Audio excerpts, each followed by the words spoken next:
Hello friends, welcome to the channel and welcome back if you've been a subscriber. Today we are diving into some chilling Reddit stories. Let's spend some time together, so make sure to get cozy. I have compiled some spine-chilling and creepy stories from Reddit, and they're all super interesting. I really enjoyed each of these stories, and I'm sure you'll love them too. I'm so happy you're here, and these stories are a great way to listen to whenever you're relaxing, sleeping, or just want to listen to a spooky story. Let's jump in.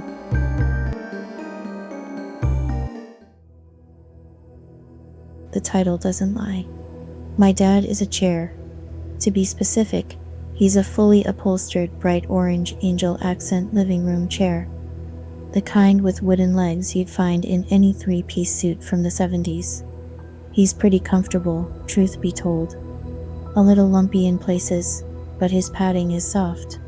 Warm too. He's always warm. He wasn't always a chair. Until last year, he was Kevin the accountant. He was 51, slightly overweight, and generally seemed to enjoy life as a human. He was married to Mom. He still is, but, well, as you can imagine, it's a little complicated now. It was funny at first. He came home from work one day and just sat in a corner of the living room. When we'd ask him why he was sitting on the floor and not the $4,000 cream leather couch, he'd just smile and say, "It feels right here." It stopped being funny the morning he didn't go to work. Turns out he hadn't slept the night before. He'd been watching a movie with Mom, but hadn't gone with her to bed. She left him sitting in his spot, unsuspicious of the, "I'm not tired, I'll be up a little later" lie. She and I both begged him to get up, but he refused to move. Phoned in sick at work, the whole deal. Just spent the day sitting on the floor in his corner. We kept asking him what was wrong, why he wouldn't get up except to use the bathroom, and he just kept saying, no, this feels right." Mom phoned the doctor around the third day of this. He'd stopped eating or drinking, you see. Stopped getting up to use the bathroom too. Surprisingly, though, there weren't as many accidents as you'd think. Once he'd allowed the last of the food and drink to leave him, it seemed to stop coming. We also didn't hear his belly growl despite going a day and a half without food. The doctor couldn't make sense of it. Their first guess was that it was psychosomatic, but that wouldn't explain the absence of digestive activity exposed by the stethoscope. They said they'd be back to take some blood samples in a few days after they liaised with some colleagues. Unfortunately, as I said, this was last year, 2020. We never heard back from the doctor thanks to the virus that shall not be named. I guess guy with gut troubles who refuses to move is low on the priorities list during a global pandemic. Somehow Mom managed to wrangle long-term sick leave with Dad's company. Decades of loyal employeeism combined with Mom's attendance of every company barbecue and softball game helped Mr. Bannerfrag buy the unexplained stomach concern requiring hospitalization excuse. I'll never forget that phone call. At the time, Dad losing his job was the worst-case scenario for both of us. He'd always been the breadwinner. Neither of us could support ourselves without him. We'd lose the house in under a year. Dad didn't seem too perturbed by Mom's frantic pacing, or the lies she wormed through the phone to Mr. Bannerfrag. He just stared at the wall serenely, hovering his butt half a foot from the carpet, balancing with his legs bent and his hands flat on the ground behind him. That night, I fell asleep listening to Mom yelling at Dad. He never yelled back. We started noticing the physical changes a few days later. That's when we realized this wasn't psychosomatic. Unfortunately, our shitty, best insurance deal on the market doctor wasn't picking up the phone. We get passive-aggressive emails informing us they were waiting to hear back from colleagues, but that was it. This was not good, especially not when the joints in Dad's arms and legs had fused. The not goodness of the doctor's silence increased 1,000-fold when we sent photos of Dad's hands and feet flaking off like discarded spider husks the following week. Did the response change? No. We got a very snippy email about shortages on ICU wards and the critical international situation. Mom's shouting match with the chief of medicine. The one she demanded her way up the phone chain to speak to didn't change things. We were on our own.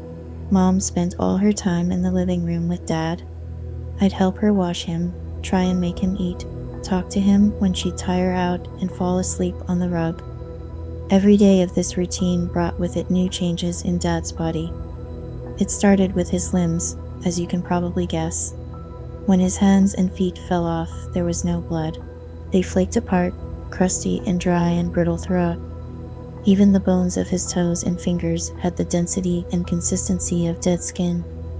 The wrists and ankles they left behind were smooth and hard.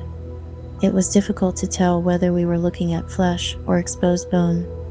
The dark shining surface seemed to blend into his normal arm at the base of the stumps. This discoloration would rise further up his limbs daily, and before long I awoke to see Dad's head and torso fused to the wooden chair legs supporting my weight while I write this. Well, I use the term Dad's head and torso in the loosest possible sense. By the time his limbs were completely replaced, the rest of him had undergone a slow, harrowing transformation of its own. His shoulders, and the arms attached to them, descended lower and lower. They found their final resting place at Dad's pelvis, sat squarely behind his rigid legs. The chest area they'd left behind had its own problems. Day by day, Dad's neck retracted further inwards. It didn't stop when his jaw met collarbone either. It pulled Dad's head deep into his ribcage. His face flattened as the skull supporting it sank, forcing his eyes to point in opposite directions. Eventually, they slid down to where his nipples once lay, resting glassy and vacant on his pecs. The change wasn't quick enough to break his jaw, though. Instead, it bent outward, its hinges spreading wide across Dad's broad chest. Each morning, I'd find Mom sobbing over a fresh, unnecessary piece of himself he'd discarded. Hair, ears, nose, his thingy. All of them flaked off and crumbled to dust in her hands. He lost the ability to speak as his head withdrew. Unsurprising though, right? He made his intentions clear before he went. The last words he ever said to me, "Don't cry, I am a chair." Always was a chair, happy as a chair. That was the worst part, I think. Knowing that whatever the hell was happening to Dad, he wasn't resisting it. That when he got that initial urge to sit in the corner and not get up, he didn't fight it. That he was happy this way. The implication being that when he was human, when he was a father and husband and accountant, he wasn't. Sadly, I still don't know why or how Dad became a chair. I didn't post any photos, you see. Mom wouldn't let me and didn't want the embarrassment. Wanted to keep Dad's dignity intact. Thing is, I agreed with her and kind of still do. I'm glad I didn't go to the socials with pics of Dad at various stages of his journey. The temptation was there to see if anyone could help. Nobody could have though, could they? Dad would have become just another internet circus freak. I've done enough research and digging over the months to know that whatever happened to Dad, he's the only one. Well, almost only. Mom's own changes started around the time Dad's skin was rethreading into orange fabric and his eyes had hardened into plastic buttons. Her change was a little different. It started in her torso, stretching her day by day while she remained in crab pose. I must say, she makes a great couch. Her transformation may have been a little more distressing, but the end result is better. Sorry, Dad, it is what it is. I think the worst part with Mom was the despondency. Dad was so serene as he changed. Mom, though, Mom wouldn't stop weeping, quiet sobs, tears that fell for a few days, even after her own eyes had become flat plastic. She wasn't crying because of the change though, I think. I think it was because she wouldn't get to see how beautiful I'll look when I go through my own metamorphosis. Thing is, I get it now. Dad was right. He was a chair. Mom was couch. I am a coffee table. I always was. I was scared at first when I realized. The truth hit me like a piano dropped from the Empire State Building. I was scrubbing the last of Mom's remaining human skin when it struck through every bone in my wrong body, just as it must have done to both Dad and Mom. I spent that whole night sitting on Dad, tears falling down my cheeks, staring at my spot. I didn't want it to be true. I screamed for it not to be, more than once. I couldn't deny the facts I knew deep down to my bones though. That spot, the space on the rug in front of chair dad and couch mom, is for me. It's mine, where I belong. Unlike blissfully accepting dad and weeping resigning mom, I fought it for a few days. I'm not like them. I'm only 17. I have had dreams, ambitions, goals. I wanted to go to college, settle down, marry some lucky guy, be a mom. I wasn't ready to give up my human form. I spent my nights begging for more time. Nothing answered. The urges didn't abate. My awareness of reality, now the illusions had been swept away, was too great. When I have slept this last week or so, my dreams have always been the same. I dreamt of true reality, of how I now know things should be. I dream of me in my place, my body elongated and wooden and flat, as is right, as is correct, as is natural. I have long, blissful slumbers filled with the feeling of hot ceramic mugs on my tabletop and thick carpet beneath my forelegs. I can't fight it anymore. I'm posting this here, but also printing it out to leave as a note for the removal guys. I want them to be careful with us when the bank repossesses the house and we end up in storage. Please keep us together if you can. We're a set. Dad's sick leave ended months ago. As you can imagine, the foreclosure notices have been piling up. I stopped caring about the pile of mail under the door around the time that Mom's ribcage split and flattened into her wide pinstripe velvet upholstered back. I haven't been hungry in days or thirsty. I'm not even sure if I'm breathing now that I think about it. I'm still scared, but I've come to accept that this is the way things have to be. I don't know why, they just do. Maybe it's a curse. Maybe this house is buried on some ancient ritual site. Maybe it's just some freak anomaly of physics. Who knows? Whatever the reason, I have to suck it up and accept the way things are. This body, this walking, wobbling mass of skin and bone and ghibli bits that I love so much, isn't right. It isn't mine. I'm not meant for it anymore. Once I post this and print the copy for the removal guys, I'm going to get in my spot. Then it's just a case of closing my eyes and waiting. I can already feel my limbs pulling inward, my thighs and upper arms sliding to where they'll meet at my navel in a few days. There's a tugging on the back of my knees where they'll bend in on themselves, and all 20 of my fingers and toes grow numb with each hour that passes. Do I have any regrets? Thousands. There's so much I'll never get to do, to see, to go, to be. I can't hide from the truth though. Not anymore. I am a coffee table. I'm sitting here, freaking out. It's 3:17 in the morning, and I just found my wife outside. This is going to be a mess, as I'm still shaking, but let me explain it as best I can. So a bunch of years ago, we lived in another house. One night, I woke up in the middle of the night because I heard noises coming from the other half of the house. I quietly opened the bedroom door and immediately saw a light on in my wife's study, which was situated next to the kitchen. The house we lived in was a few blocks away from the bad neighborhood, so my immediate thought was that someone had broken in and was going through the stuff in my wife's room, as my wife had come to bed with me several hours prior, and as far as I knew, she was still in bed. I crept through the house and was ready to confront the person in the room when I realized that it was my wife. In my still half-asleep state, I just assumed she was still in bed. Turns out she had woken up, couldn't get back to sleep, and so went to her room to browse Facebook or whatever for a while. I had almost confronted my own wife, thinking she was a burglar. Now, in our current house, we have a screen door and a wooden door. The wooden door has a deadbolt on it, and you have to make sure that you take the house keys with you, because if you close the wooden door, you're not getting back in unless you grab the hidden spare key or knock on the door window to be let back in. So it's about an hour ago. I'm woken up by the front door rattling. I immediately grab my phone and pull up the security camera located right by the front door. To my surprise, I see my wife standing there, kinda shivering. It's definitely her, because we've been married over a decade, and I know what my own wife looks like.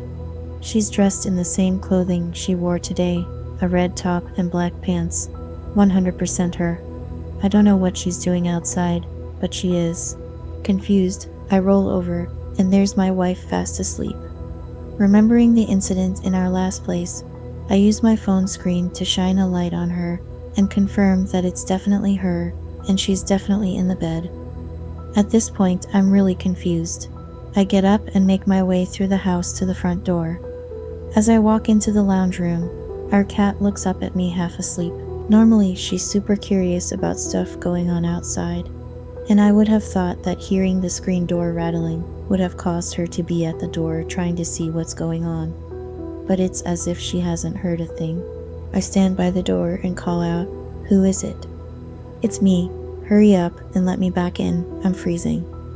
I went outside because I heard something but forgot to take the keys in my bag with me. That absolutely sounds like my wife. Accent, intonation, knowledge about where her set of keys are, everything. But I'm not convinced because I've just seen her sleeping in the bed with my own eyes. "Hold on a second," I tell her. Now I'm heading back through the house and into the bedroom. I wake up my wife and say, "This is really weird. You have to see this." I open the camera app and show her the front door. She's still at the door, looking around, wondering what I'm doing because all I need to do to let her back in is turn the handle on the deadbolt and open the door. My wife says, "What the hell? When was that recorded?" I tell her, "It's not. This is live. You're standing outside by the front door.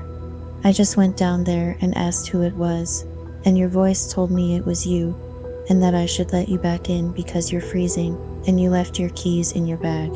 My wife gets up and peers through the bedroom window, as you can just see the front door alcove from there. She gasps and pulls the curtain shut. She turns around, and I'll never forget the look on her face as long as I live. She's terrified. "That's me," she says. At this point, I'm freaked the hell out. I'm wide awake. I'm speaking to my wife, and I'm physically touching her while trying to peer out the window with her. But there she is, standing outside in the very outfit she wore today. Same hair, same glasses, same everything. We walk into the lounge room, and I grab the big torch I have. It's a big sturdy metal super bright light, great for blinding people and hitting them if they get too close. We stand by the door again. "What's your name?" I ask. She tells me her full name, including her middle name. It's correct. "What's your birth date?" She tells me. It's also correct. "What did we have for dinner tonight?" She tells me this too, and tells me that I cooked it. This is right too. I can hear my real wife standing next to me, trying to control her breathing as she's scared out of her wits. I nudge her and whisper, "Ask her something only you would know." After a moment to steady herself and think of something, she speaks. "When we last stayed with my parents, what change had Dad made to my old room?" There was a pause. "Who is that?" the person outside said. "Why aren't you letting me in? You know it's me. You're starting to freak me out here. Who is that inside with you? Is that a recording of me? What's going on here?" I said, "Answer the question. What change had been made to your room when we last visited?" Another pause. Then finally, there was a second bed added as Max and Damien, my brother-in-law's 2 kids, sleep in there while visiting Mom and Dad. There's an audible gasp from my wife next to me. Now we're both freaked out. I grab her hand and lead her back into the bedroom and turn the lights on. We're still awake, watching the cameras. The other person walked towards the backyard, presumably to grab the spare key, but that was about 40 minutes ago, and I haven't seen them since. I'm too scared to go to bed because I'm scared that this person, who knew everything about my wife, will find the spare key and enter. I don't know who the hell they really are or what they want, but I'm not sleeping. "Well, you really screwed up this time, didn't you? You found a gnarly deal on a beautiful home that almost seemed too good to be true, and you jumped at it. And now that you're all moved in, you've started to notice some anomalies. You know the type. the spooky dooky anomalies of the supernatural persuasion. Bumps in the night, doors opening and closing by themselves, auditory hallucinations of voices and whispers. It's more common than you may think, but not everyone realizes the danger. These signs could be proof that some forsaken lost souls inhabit your property. Maybe the previous grandmother self-immolated in the attic. Maybe dear old dad went suddenly insane and repainted the house with the blood of his children, or mom tried seducing demons in the basement. If this sounds even vaguely familiar to you, and you are looking to the good old internet for help, then you've come to the right place. You see, I had this friend named Nathan. A couple months back, Nathan found a house for sale in southern Georgia. It was nestled along a remote stretch of woods just outside of Waycross. It was a historical area, an old colonial-style home, just under 5,000 square feet, 6-bed, 6-bath with white picket fences and a dozen acres. The quintessential American dream house by all accounts. The price was unbelievably low, but after Nathan contacted the real estate agent, he found that the price that he had seen listed was indeed the price that was being asked. For most people, I imagine this would have raised some pretty big red flags, but Nathan was an idiot. The confident type of idiot that believed machismo is substantial for conquering all of life's obstacles. I know it's not kind to speak ill of the dead like that. Spoiler alert, but I'm just trying to give an accurate portrayal of the kind of person Nathan was. For people like Nathan, friend is really just another word for ego reinforcer. He was cocky, and often let pride get the better of him. His wife Janelle was actually my ex-girlfriend from a while back. Bit of a skank, but practically a supermodel. They had 2 kids, Natalie and Mason, who were both spoiled brats. Again, I'm just trying to give an honest perspective of them in hopes that we may all learn something from what happened. You see, what happened to Nathan, which I'll get into later, was something which I believe could have been easily avoided if only he had followed a few simple instructions. After the funeral, I got to pondering on the matter and realized that what we all really need is a set of rules to follow if you believe your house is haunted. Let's begin.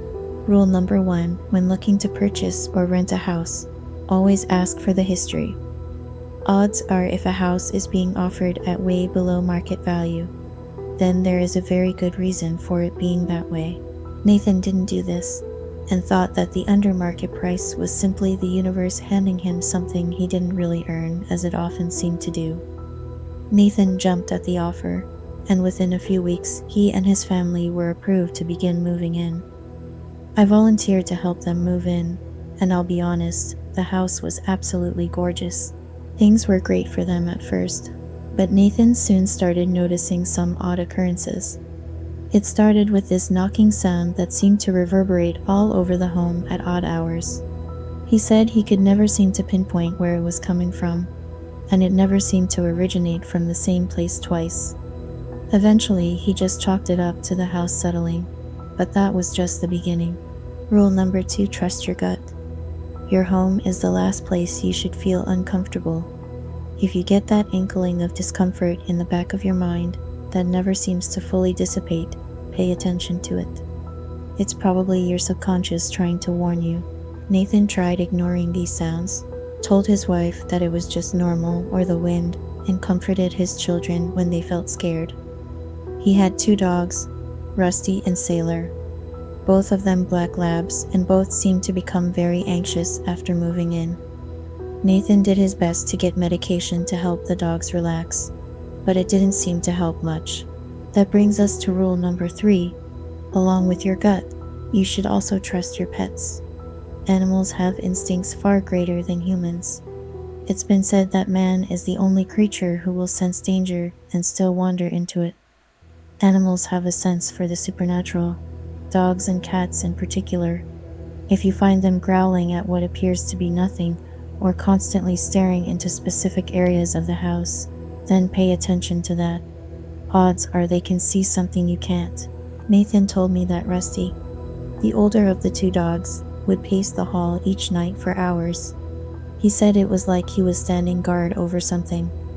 On more than one occasion, Rusty suddenly blurted into a ferocious bout of barking and snarling. Nathan would come out into the hall, but never found anything. He grew concerned for Rusty and took him to the vet, but the vet confirmed he was in good health. Meanwhile, Sailor, the younger dog, slept at the side of Mason's bed each and every night. The poor boy soon developed crippling nightmares that would torment him relentlessly, and Sailor seemed to sense it. Each time Mason would wake up screaming, Sailor would be there to try and comfort him. And that segues perfectly into our next rule. Rule number 4, beware the nightmares. Young children are similar to animals in the way that they seem more perceptive to things that adults are not. This one can be difficult because there are many root causes of nightmares with things like anxiety, depression, and other mental illnesses. The telltale sign is whether your child suddenly develops them soon after entering the home. Poor Mason had absolutely horrific dreams, and night after night he would be tormented by them. He often spoke of the blurry man that came to him while he slept and whispered terrible things. He even said that sometimes he would see the blurry man while he was awake, but never more than a quick glimpse, and always in the shadows or outside in the woods. Nathan and his wife worried that perhaps Mason was schizophrenic, but multiple doctors confirmed this was not the case. They tried giving Mason sleeping pills, various supplements, and burned incense to help him sleep more peacefully. It worked for a while, until Natalie started having them too. Rule number 5, try to determine what kind of spirit you're dealing with. If you see flashes of a small child running through the halls at night, or orbs spiraling in the air, then odds are your ethereal neighbor is rather benign. Some people even discover they rather enjoy life with a spectral roommate and find their antics to be rather interesting. Most believe that spirits who pass away before completing what their soul desired will become stuck in a sort of purgatory. Many are scared, confused, and angry, but some, primarily young children, seem to be almost jubilant at times. Most of these are unnerving but altogether harmless. But then there's the other spirits. Rule number 6, if you or any member of your family develop inexplicable bruises, cuts, or lesions, then do not take them lightly. This should be a massive red flag, and is a very bad sign. If you feel as though you are being attacked as you sleep, and wake up with unexplained scratches or wounds, then just get the hell out of the house, honestly. A malevolent spirit capable of inflicting physical wounds is not something to be trifled with. Odds are it's a demon, and honestly, that is the best case scenario. There are other non-Abrahamic related entities that could be responsible as well. They are very rare, but if encountered, well, I'm afraid even my handy set of rules won't be enough to stop them. Natalie and Mason suffered multiple scratch marks, wounds, and even a few bruises that almost looked like bite marks. Nathan's wife Janelle was also subjected to these attacks. The children's teachers at school began to notice and became quite worried for their safety. Obviously, their first thought was not paranormal, but rather that the children were being abused at home. Only when social services threatened to remove the children from his custody did Nathan finally agree to move them out of the house. Janelle and the kids moved in with her mother a couple hours away, and Nathan was left all alone with the dogs. Rule number 7, let people know what is going on. Yes, I know the thought of admitting to a close friend that you believe your house is haunted may be a daunting one, but it's usually better than the alternatives. The modern world rarely takes these claims seriously. We put ghosts in movies and video games, but when someone actually claims to see one, we aren't so quick to believe them. Technology and science have led us to believe we are safe. That is our folly, but it's also a topic for a different day. This is yet another rule that Nathan did not abide by. The worse that things got for him and his family, the more secluded he became. On numerous occasions, he phoned the police saying that he believed someone had broken in, but they never found evidence of it. Eventually, they even put him on a blacklist and warned that any further contact would result in legal trouble. Rather than tell his parents or brother or any of his friends what was going on, he retreated into himself. He became fidgety and paranoid, at times refusing to return phone calls and texts from his loved ones. He just broke contact, and things only got worse. Rule 8 and 9 sort of belong in the same category, although one is a little more extreme than the other. Rule number 8: if you suspect something is up, it doesn't hurt to perform a cleansing. Like I said earlier, the modern world has little time to entertain the notion of ghosts and the supernatural, but that shouldn't ward you off. If you're unsure about whether your home is being haunted or not, then a routine cleansing can do wonders for you. I'm willing to bet there are mediums and priests in your town that can get the job done. Even if you can't find anyone local, you can always just go online and find instructions for yourself. It's not as effective that way, but it's better than nothing. Rule number 9: if you're really feeling as though you are in danger, get someone to perform an exorcism. It's the step that no one wants to take, but desperate times call for desperate measures. Priests and spiritual leaders are your go-to for these kinds of things. Even if you yourself are not religious, these people honestly do know how to help. There's some evidence that Nathan was attempting to do this, but it's unknown why exactly it didn't work out. Maybe he second-guessed himself and thought he could handle it, or maybe his ego took control once again. Nathan had been collecting evidence for a while and had amassed quite a stash of clues. He had audio recordings which relayed banging on the walls and footsteps in the attics. He took multiple videos, but none of them really showed anything except for the last one. But by that point, it was too late. In his journal, he also wrote that he experienced items in the house levitating on several occasions, but sadly he had no recorded proof of this. Rule number 10, the big one. Whatever you do, don't try to antagonize the spirit. This should really go without saying, but angrily challenging the spirit or daring it to manifest is a really bad idea. But as you may have guessed, Nathan, in his unlimited stream of testosterone, decided to do just that. He got really drunk one night and began ruminating on all that had been happening. Nathan was always a skeptic, but even he couldn't ignore the psychological impact on his family, whether it was imagined or not. He realized his relationship with his children and wife were being heavily strained, and his new house had become a place of hostility. This made Nathan very angry, so Nathan stood up and shouted at his empty house for the spirit to come forth and face him. He was met only with silence, and so he shouted again. Never once did the spirits answer his call. After a few more verbose challenges, he broke into a bout of laughter, probably believing himself to look ridiculous. Apparently not everyone who was watching felt the same though. Nathan managed to stumble into bed not long after, and was out cold within a couple minutes. Nathan had kept a security camera in his room in hopes of capturing proof, and that night he found something. At around 2:13 in the morning, Nathan is seen beginning to stir in his sleep in the security video. He grunts and speaks briefly, but the words were unintelligible. Suddenly, his eyes sprung wide open in the bed and began glancing around the room. Nathan appeared to be struggling, but his body didn't move. It is believed he was suffering an episode of sleep paralysis, which left him temporarily paralyzed. His eyes continued to dart rapidly around the room. Then something happened that no one who saw the video could explain. The bedroom door slowly rolled open, but the darkness of the hallway was all-consuming. Nathan's chest began frantically pumping up and down, and his eyes stretched wide open. Something was then seen moving in the hall. It could have been chalked up to a trick of the light at first, but then a hand was seen reaching through. It was gnarled and spindly, like the wretched malformed appendage from some abyssal denizen. The figure slowly sauntered through the doorway, its tall, dark silhouette nearly grazing the top of the door frame. It had no definite features, appearing only as a hooded, humanoid individual. No eyes or face, just a shadow corporealized from Nathan's deepest nightmares. Poor Nathan was heard mumbling and whimpering frantically, but in his paralyzed state, he was unable to fight back or flee.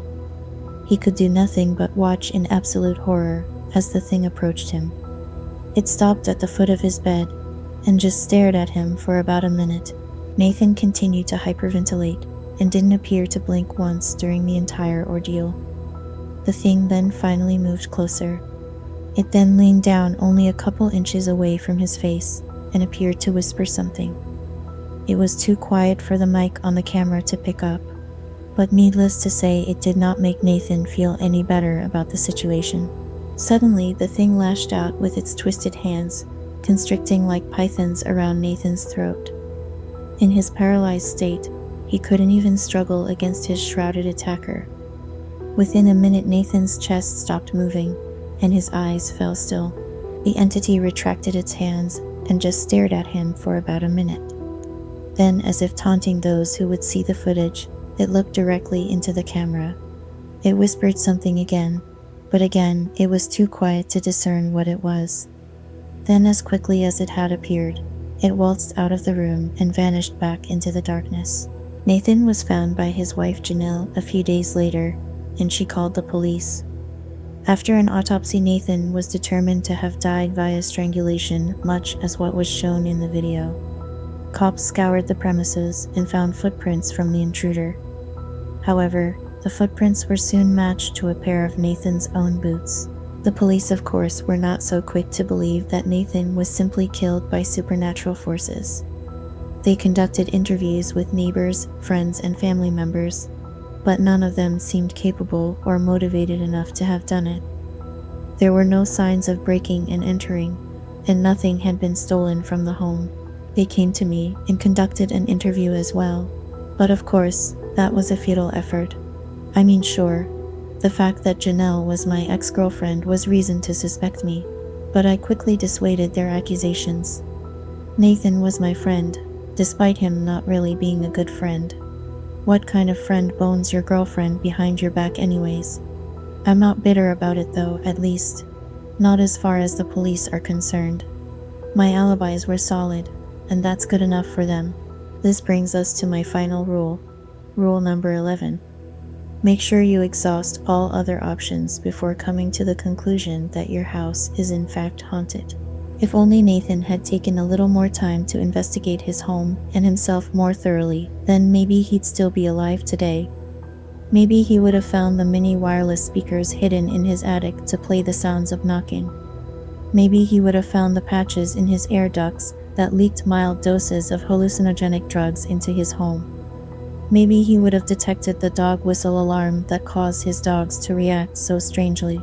If he bothered to check himself, he may have found trace amounts of suxamethonium, a paralyzing toxin that once ingested will leave the person immobile yet conscious to all pain. It would have been difficult to find, as even coroners do not normally test for the substance unless specifically requested. No matter how you really slice it, this entire ordeal really comes back to Nathan himself. If only he had been a better person and not constantly demeaned his peers at every turn. If only he hadn't been so stubborn and proud. If only he hadn't gone behind my back and boned my ex-girlfriend, thus ruining our future and sending me into the spiraling depths of crippling depression. Then maybe I would have helped him. So, you may be wondering, is this my confession? No, of course not. This is only my list of suggestions and rules for how things may have turned out differently for Nathan and his family. These are all hypothetical explanations, and are in no way to be considered incriminating evidence to be used in court against me, or anyone else for that matter. Besides, if this really was a confession, then that would make anyone who read it an accessory to murder, and we certainly wouldn't want that. I hope you can understand that, and I do hope that we can trust each other in this regard. After all, I have really good software for tracing IPs, and Reddit makes it incredibly easy to access them. We wouldn't want your house to suddenly become haunted, now would we? First and foremost, thank you for your continued support on the channel. It is so deeply appreciated, and I greatly enjoy connecting with every one of you. If you enjoyed these stories and want to hear more eerie tales, don't forget to subscribe and hit the bell so you don't miss any upcoming videos. Which story did you enjoy? I would love to hear your thoughts in the comment section. Thank you so much for watching to the end. Until next time.